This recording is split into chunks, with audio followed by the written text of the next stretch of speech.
So today we went to Raleigh to the Bass and Saltwater Expo and had a pretty good day. Got to meet David Fritts and Ott DeFoe. Talk with them for a minute. Excuse me. They had a Falcon boat there, Bass Cats, Rangers, Nitros, Triton, Skeeter, and I actually spent some time talking with the guys with Skeeter. I kind of like the way it's set up. You know, it's very similar to how the Falcon is set up. I really didn't like the Bass Cat because the center well it's so deep, it's a higher step up onto the front deck.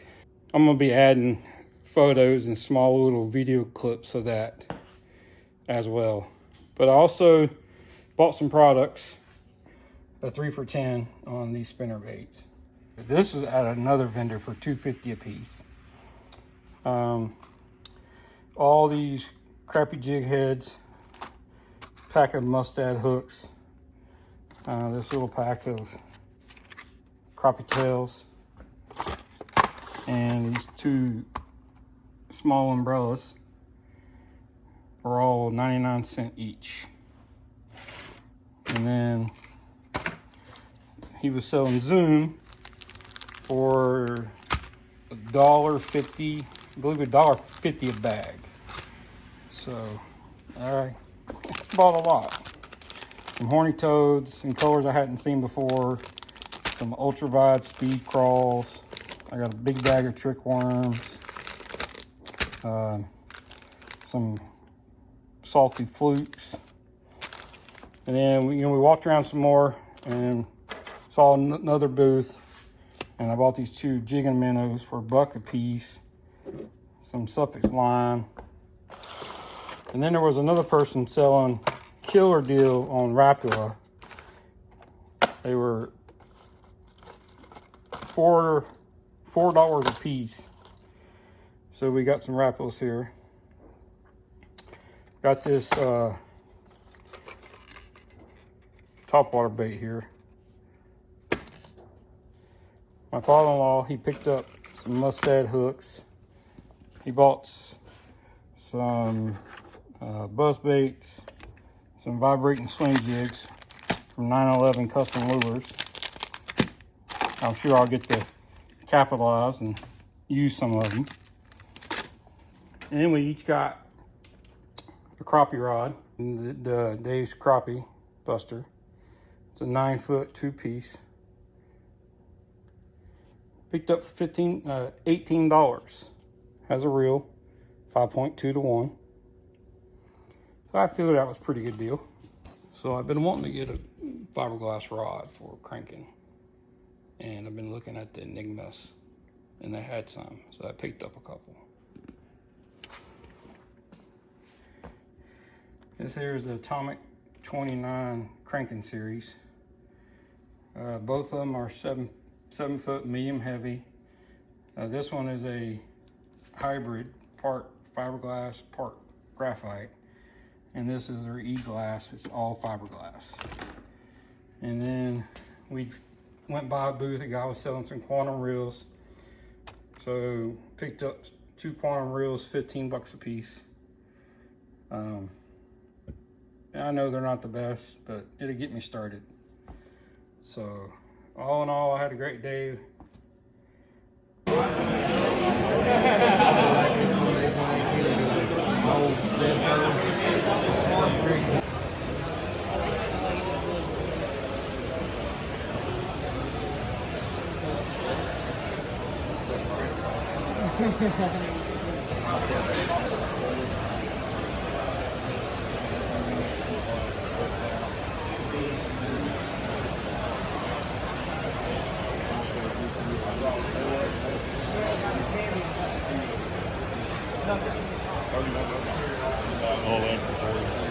Yep.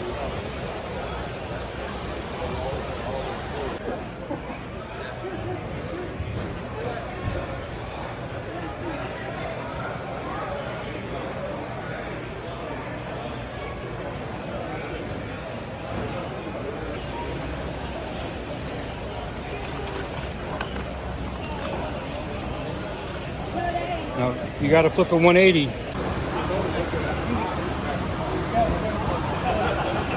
Here we got the ZX225.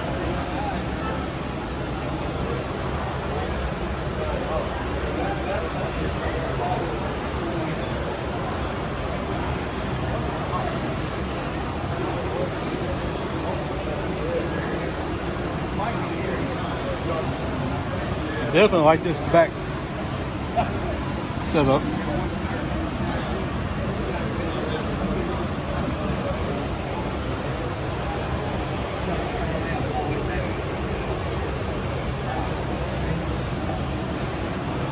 This is the R20.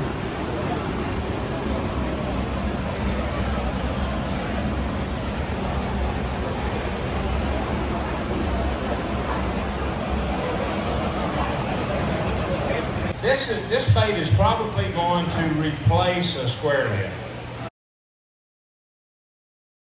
One thing, when you're washing the tank, watch how the hooks, they right behind the bait, so the lip has to hit before the hooks do. So it's not weightless, but it's pretty about as close as you can get. Because it's no fun when you throw up and you're staying hung up all the time. And the problem is, then you don't want to throw right in the middle of that tree. Well, that's where that bass is, right in the middle of that tree. So we try to do a good job. This bait actually has, it's sort of a standalone. There's no bait that will roll like this. It's 3/4 of an inch, 3/4 of an inch. So, you know, this right here is a lot more important than that right there. So, to make it natural. This bait has a lot of vibration. You can feel it really good, and I'll give you a little preview of it. How many of you have been lucky enough to find any? Because they're sort of hard to find. They just come out, and there have been tournaments going on them, but something that's real simple.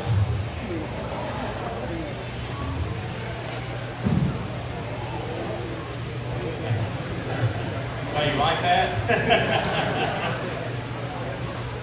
But man, this thing is fun to throw. It runs about 5 or 6 feet deep. The 5 does.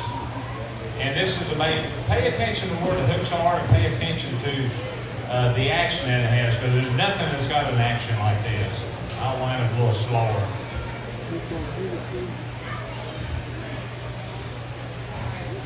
But anytime you can get a crankbait to do this instead of this, that's what's so hard to do. We worked on this for a year and a half to get it perfected. And man, the further you cast, the more it's in the zone, the longer your strike zone, and obviously the little bit deeper it runs, you can just catch more fish. I mean, there's no doubt about it.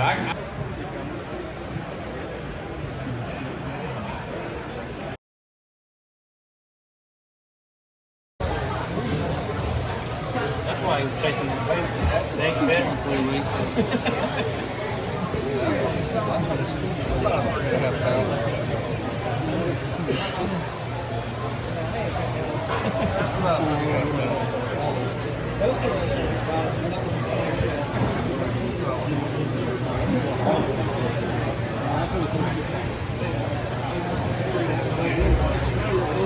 And it's going to stand straight up.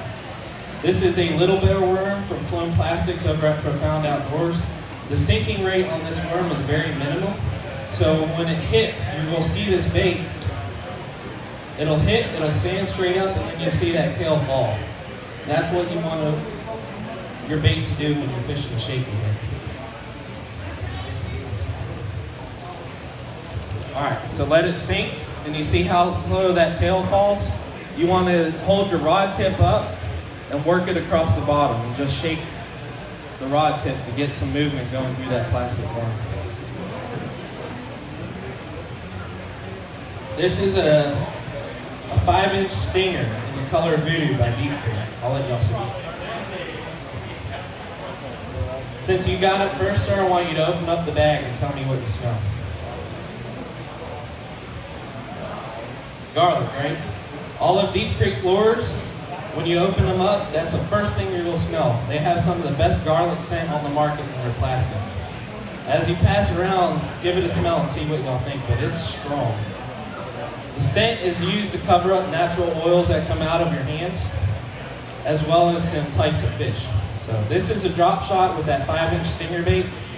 I got it paired up with the Ardent Bolt 2000 spinning reel and an ALX Icos Soul 7.3. It's a 7'3" spinning reel.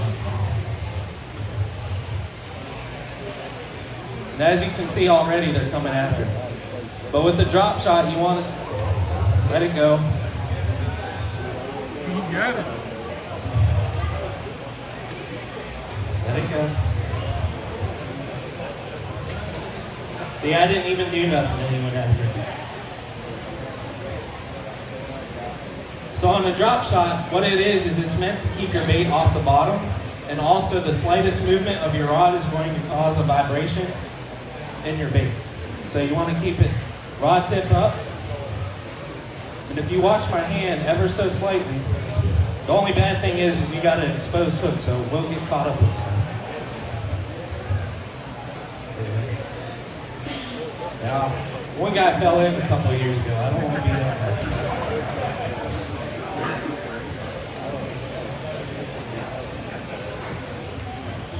No, I'm Ott DeFoe from Knoxville, Tennessee, just over the other side of the mountains over there, about 5.5 hours away from here.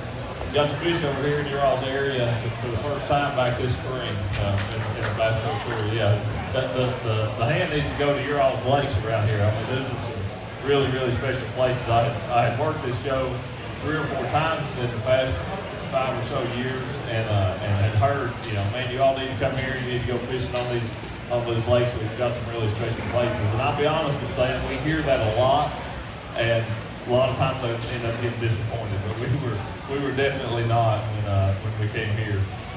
You all should really be proud of your fisheries around here. They are very, very good. Especially just being northern. So from what I can tell, they were all northern strain largemouth. These aren't Florida strains. I think of the Lake Chickamauga, down there in Tennessee, and it's got a lot of 7 to 10 pound fish in it. But those are Florida strains, that were stocked into there and have since grown, really well. But these fish to be pure northerns and to be so many big fish, it's really, really special place. I know we hit it at a good time. It had been really bad flooded, and it just got pulled back down where it was just a little bit flooded when we were here. And certainly, we hit it. We kind of caught lightning in the bottle by being here when we were here. So I'm not ignorant and thinking that it's going to be so good again, but I am definitely excited about coming back. All said and done, we had a good day at the expo today. I got to meet some nice people, look at some beautiful boats, buy tackle, like I really need it, but it was fun. So, hope you enjoyed the video. Hit the like button down below, I appreciate it. And happy fishing and tight lines. Thanks.